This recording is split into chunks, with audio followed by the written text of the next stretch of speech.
Assalamualaikum warahmatullahi wabarakatuh. Selamat pagi semuanya. Yang saya hormat Ibu Profesor Dr. APT Rosumarni MS dan teman-teman yang saya banggakan. Kami dari kelompok 6 yang beranggotakan Anggina Widya, Anissa Dian Jijiani, Ayu Sri Rahayu, Desprianti Rusdania, dan Desti Clarissa akan mempresentasikan materi mengenai asma. Asma merupakan salah satu masalah kesehatan di seluruh dunia, baik di negara maju maupun di negara berkembang.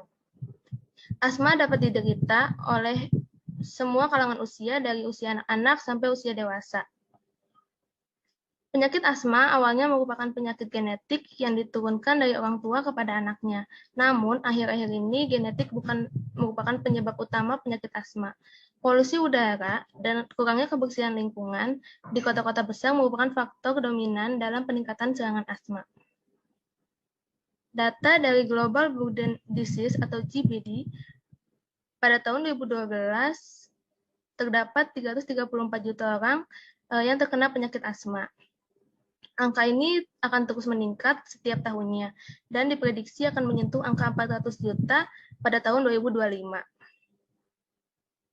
Prevalensi penyakit asma di Indonesia menurut data Riskesdes dari tahun 2007 hingga 2013 meningkat sebesar 1%. Didapatkan bahwa prevalensi penyakit asma tertinggi pada usia 25-34 tahun, yaitu 5,7%, dan prevalensi asma terendah pada usia kurang dari 1 tahun, yaitu 1,5%. Global Initiative for Asthma atau GINA, yaitu pedoman penata laksanaan asma dengan tujuan untuk mencapai asma terkontrol dan menurunnya angka prevalensi kejadian asma. Namun pada kenyataannya, pedoman itu tidak diimplementasikan secara efektif dalam praktik sehari-hari, sehingga masih banyak asma yang tidak terkontrol. Upaya promotif dan preventif yang bisa dilaksanakan untuk meningkatkan ketaatan dan penata laksanaan pencegahan kambuhan penyakit asma, yaitu dalam program pengelolaan penyakit kronis atau Polanis yang diusung oleh BPJS Kesehatan. Hingga saat ini, jumlah penderita asma semakin meningkat, termasuk di Indonesia.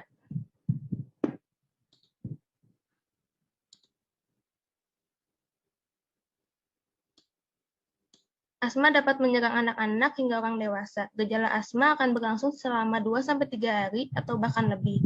Setelah serangan asma membaik, penderita akan membutuhkan pereda serangan 3-4 kali per hari hingga batuk dan mengi menghilang. Sehingga didapatkan rumusan masalah yang pertama, apa saja karakteristik dan klasifikasi penyakit asma. Yang kedua, bagaimana tata laksana farmakologi dan non-farmakologi penyakit asma. Dan yang ketiga, bagaimana kegiatan Polanis untuk penyakit asma di puskesmas. Untuk tujuannya yaitu yang pertama, mengetahui karakteristik dan klasifikasi penyakit asma. Yang kedua, mengetahui tata laksana farmakologi dan non-farmakologi penyakit asma. Dan yang ketiga, mengetahui kegiatan Polanis untuk asma di puskesmas. Selanjutnya akan dijelaskan oleh Anissa Dian Jijiani. Baik, selanjutnya asma. Asma sendiri merupakan suatu kelainan berupa inflamasi atau peradangan kronik pada saluran nafas yang menyebabkan hiperaktivitas bronkus terhadap berbagai rangsangan yang ditandai dengan gejala episodik berulang berupa mengi, batuk, sesak nafas, dan rasa berat di dada akibat penyumbatan saluran nafas terutama pada malam atau dini hari yang umumnya bersifat reversibel baik dengan atau tanpa pengobatan.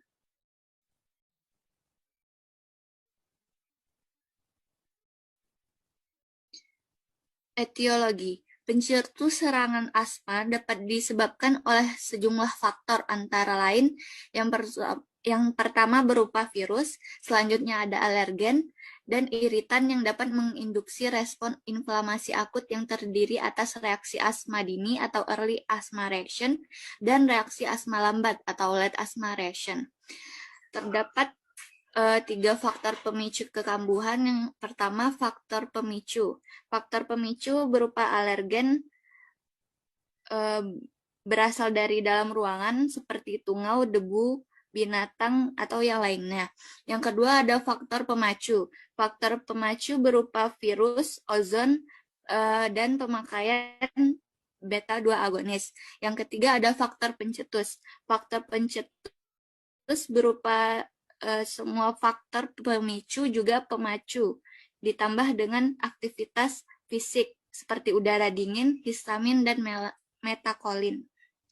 Selanjutnya ada faktor penyebab timbulnya asma. Faktor penyebab ini yang pertama berdasarkan genetik atau dari keturunan. Selanjutnya ada faktor lingkungan. Faktor lingkungan bisa berasal dari dalam ruangan maupun dari luar ruangan. Selanjutnya ada patofisiologi. Patofisiologi penyakit asma sendiri berasal dari alergen. Yang pertama itu alergen akan menstimulasi limfosit. Selanjutnya limfosit akan mengeluarkan IgE.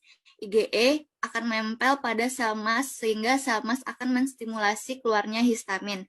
Keluarnya histamin ini menyebabkan bronkokonstriksi atau bronkokonstriksi, permeabilitas kapiler, dan peningkatan sekresi mukus.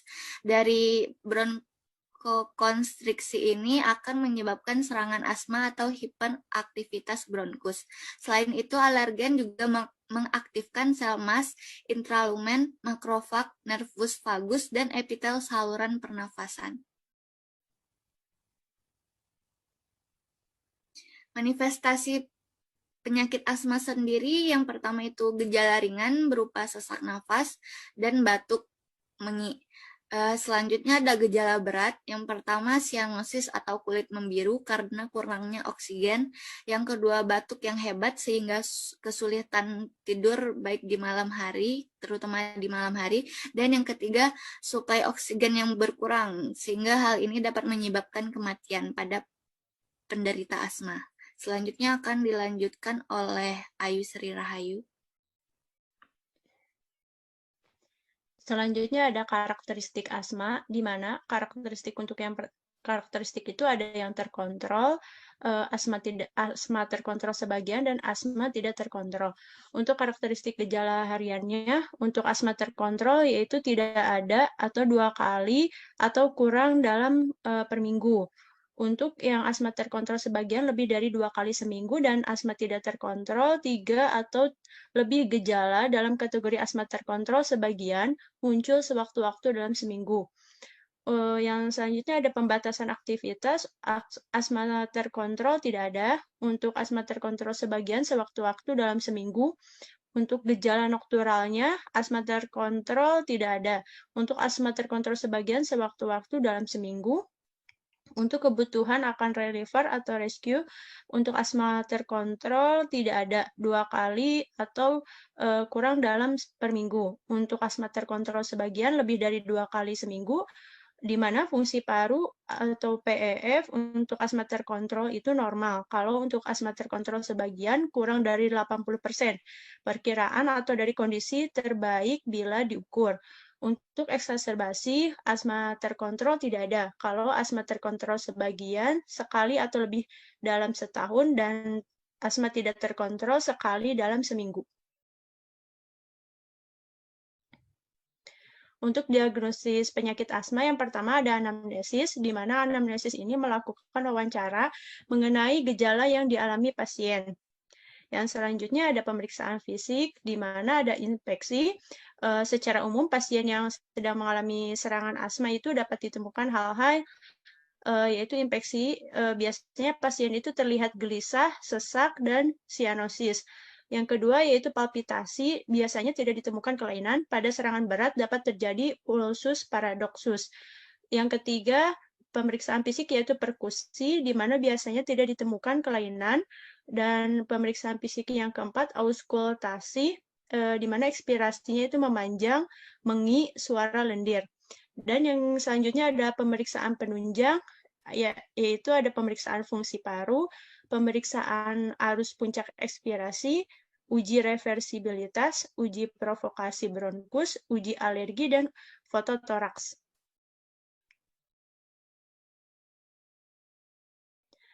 Yang selanjutnya ada klasifikasi asma, di mana asma ini ada klasifikasi asma itu ada dua. Yang pertama ada asma tanpa serangan, di mana asma tanpa serangan ini ada asma intermittent, asma persisten ringan, asma persisten sedang, asma persisten berat. Di mana untuk asma intermittent ini medikasi pengontrol hariannya itu tidak perlu. Kalau untuk asma persisten ringan sampai asma persisten berat ini memerlukan medikasi pengontrol harian, yaitu dengan salah satunya dengan glukokortikosteroid inhalasi dengan dosis 200 sampai 400 mikrogram. Dan untuk alternatif atau pilihan lain untuk asma persisten ringan yaitu theophylline, lapas lambat, cromolyn, dan leukonutrien modifier. Untuk asma persisten sedang, alternatif atau pilihan lainnya yaitu glukokortikosteroid inhalasi, dosisnya 400 sampai 800 mikrogram, dengan alternatif lain ditambahkan agonis beta-2 kerja lama oral atau ditambah theophylline lepas lambat. Dan untuk asma persisten berat, alternatif atau pilihan lainnya itu dengan menggunakan prednisolon atau metilprednisolon oral selang sehari dengan dosis 10 mg dengan ditambah agonis beta-2 kerja lama oral ditambah theophylline lepas lambat.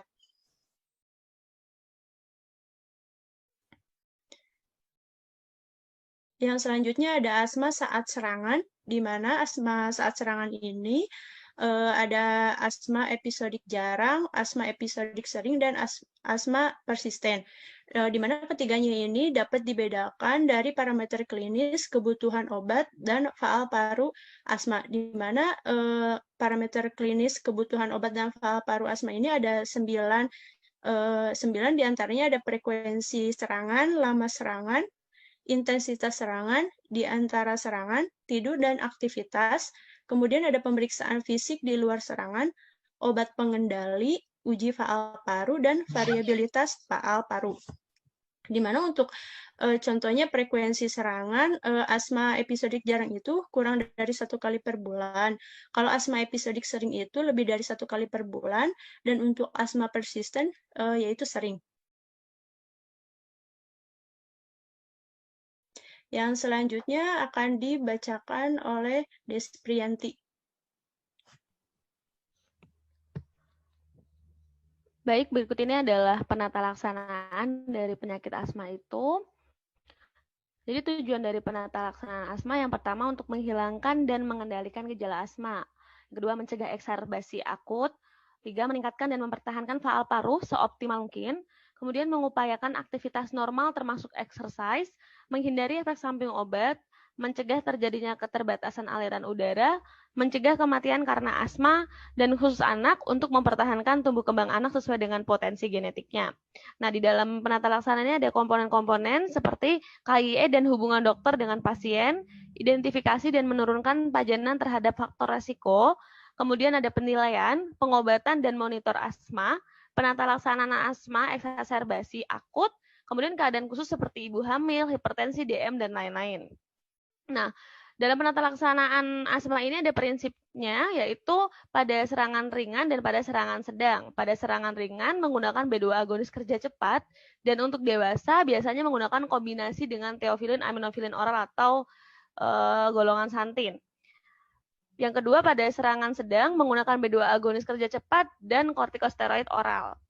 Pada penata laksanaan asma jangka panjang dibutuhkan yang pertama kali adalah edukasi, yang kedua ada obat asma yang dimana dalam obat asma itu ada pengontrol dan pelega, dan yang ketiga menjaga kebugaran. Next. Nah, ini pengobatan asma jangka panjang yang tadi adalah ada pengontrol dan pelega. Di sini ada golongan-golongan untuk pengontrol. Biasanya digunakan untuk pengontrol adalah antiinflamasi seperti steroid inhalasi, anti-leukokotrin, kortikosteroid sistemik, agonis B2 kerja lama yaitu LABA, kombinasi steroid dan agonis B2 kerja lama dengan berbagai nama generik di sampingnya dan kemasan obat di sampingnya ya. Nah, kemudian yang digunakan sebagai pelega atau bronkodilator ini biasanya saat pasien itu terjadi serangan. Ini langsung dikasih pelega dulu atau bronkodilator. Yang golongan-golongannya adalah agonis B2 kerja cepat, yaitu SABA, antikolinergik atau biasa kita dengar dengan sebutan sama, metilsantin dan kortikosteroid sistemik. Contoh SABA di sini ada salbutamol, terbutalin, procaterol, fenoterol. Nah, ini adalah first line pertama terjadinya serangan. Next.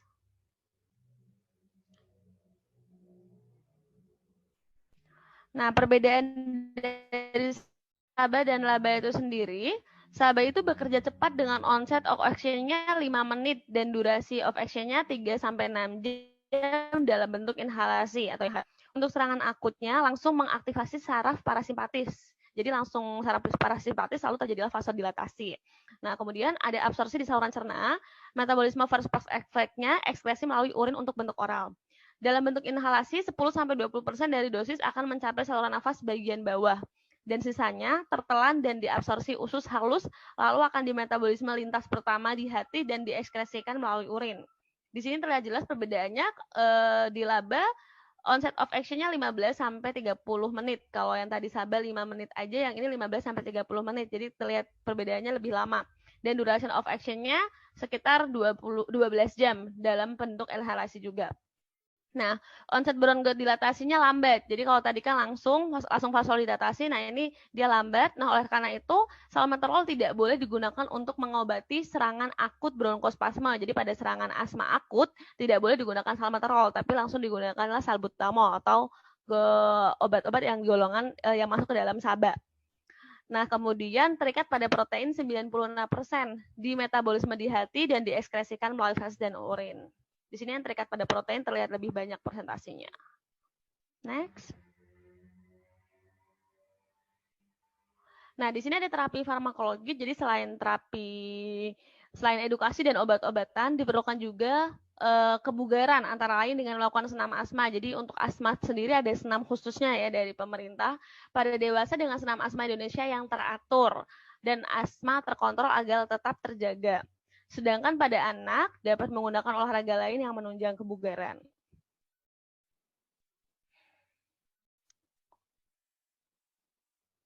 Selanjutnya Prolanis akan dibahas oleh rekan saya, Desi Clarissa. Terima kasih untuk Prolanis itu sendiri. Prolanis merupakan suatu sistem pelayanan kesehatan dan pendekatan proaktif yang dilaksanakan secara terintegrasi yang melibatkan peserta fasilitas kesehatan, BPJS, kesehatan dalam rangka pemeliharaan kesehatan bagi peserta BPJS. Aktivitas dalam Prolanis meliputi aktivitas konsultasi medis atau edukasi, home visit, reminder, aktivitas klub, dan pemantauan status kesehatan. Next. Kegiatan pengendalian asma itu diantaranya ada penyuluhan, kemitraan, pemantauan dan penilaian, upaya peningkatan peran serta masyarakat dalam pencegahan penanggulangan asma, ada perlindungan khusus, surveillance epidemiologi, penemuan, diagnosis, penanganan segera, dan rujukan. Next.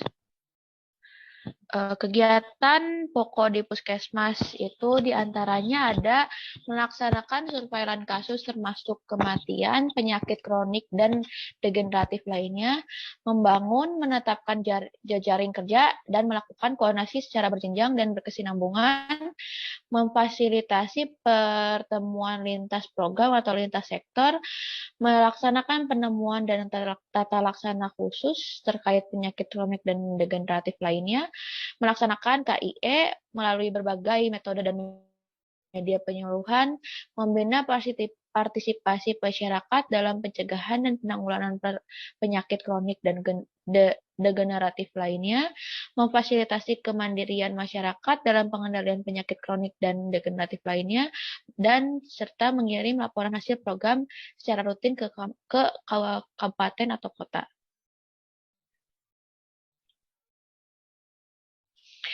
Langkah-langkah pelaksanaannya itu langkah-langkah pelaksanaan kegiatan Prolanis menurut BPJS Kesehatan 2014 adalah satu, mempersiapkan pelaksanaan Prolanis, kemudian ada aktivitas Prolanisnya, dan kemudian ada reminder melalui SMS atau gateway, kemudian ada home visit ke pesertanya. Next. Kesimpulan dari diskusi ini yaitu menurut karakteristik tingkatan asma terdiri dari asma terkontrol di mana segala kondisi normal, asma terkontrol sebagian, dan yang terakhir ada asma tidak terkontrol. Serangan asma terdiri dari derajat ringan, sedang, berat, tergantung pemeriksaan fisik dan penunjang. Tata laksana pasien asma secara farmakologi terdiri dari penata laksanaan akut atau asma serangan yang dilakukan pada saat terjadi serangan. Asma berupa bronkodilator, kerja cepat, dan kortikosteroid sistemik. Dan yang kedua ada penata laksanaan asma jangka panjang. Selain terapi farmakologi, ada juga terapi non-farmakologi berupa edukasi, kegiatan yang diperlukan untuk menjaga kebugaran antara lain dengan melakukan senam asma. Kemudian ada kegiatan perlawanan NIS untuk penyakit asma di puskesmas meliputi aktivitas konsultasi medis atau edukasi, home visit, reminder, aktivitas klub, dan pemantauan status kesehatan pasien. Jika diperlukan dapat diberikan edukasi kepada pasien dalam bentuk penyuluhan. Selain itu, beberapa kegiatan pengendalian lainnya berupa pembentukan kemitraan, perlindungan khusus bagi pasien asma, penerimaan khusus asma termasuk deteksi dini, diagnose, penanganan segera dan rujukan, surveillance epidemiologi, upaya peningkatan person serta masyarakat dalam pencegahan penanggulangan asma, serta pemantauannya dan penilaiannya. Next. Berikut merupakan daftar pustaka yang kami ambil sebagai bahan dasar diskusi kami. Dan next.